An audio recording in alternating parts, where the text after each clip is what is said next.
Okay, so this is just an explanation of the two different chords I was using. E minor, here's a regular E minor, and a C chord. Again, we're just deriving this from Eleanor Rigby, in which those are the chords for the song.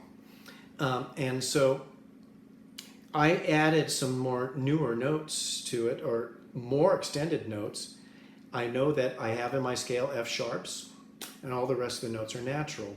So on an E minor, I add the F sharp. We added the F sharp on the 4th string, 4th fret, and that would be an E minor add 9.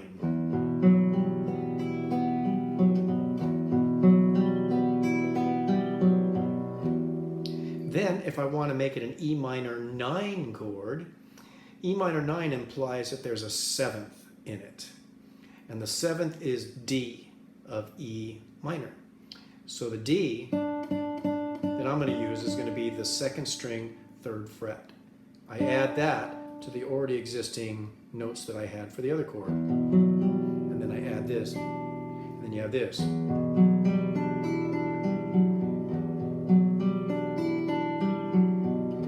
Really nice sounding chord in E minor. Then if I just move my first finger to C, and I keep those other notes there,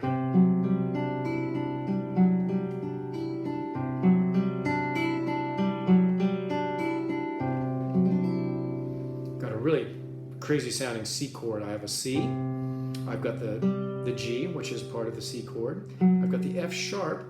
It's called a raised 11 because it takes that many scale degrees to get to it. And then I have a D, and that's the 9 of the C chord. So I have a C major 11 chord.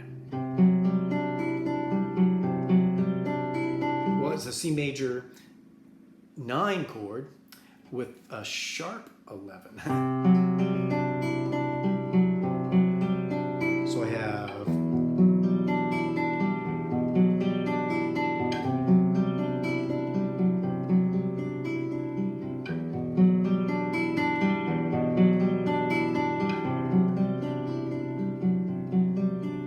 said that this is more of a colorful kind of addition to the chords, but I also was playing the E minor bar chord up on the 7th fret, and I was doing that little Dewey Brothers.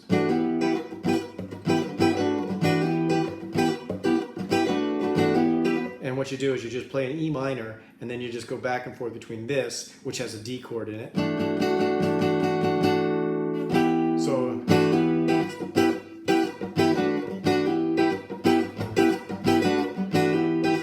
that's always a cool sound. And then I went to a C major 7. Now I can do this, C major 7, but that means it would be a harder strum.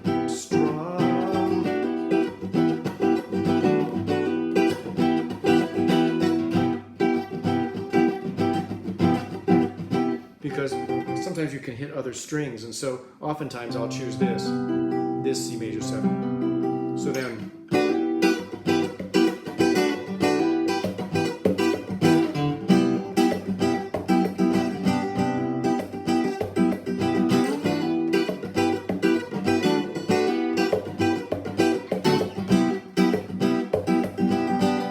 and I'm hammering this because that's part of the chord too.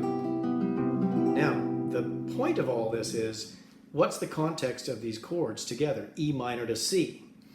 Well, the C chord is the 6th chord away from the E. So 1, 2, 3, 4, 5, 6.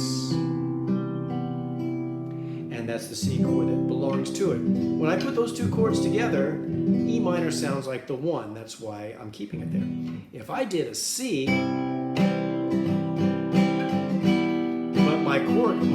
but my actual first chord is a C, then I'd have to have a couple of other chords there to help me out, like maybe an A minor, then an F, and And then at that point I know, that's the key of C because he just played an F chord. You can't do that in the key of E minor. So the scale that works best is any scale that has no sharps or flats, but one F sharp. And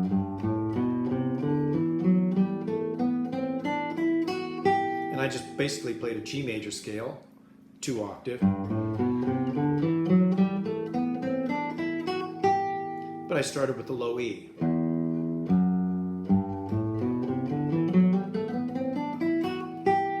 Now if I played those kind of scales,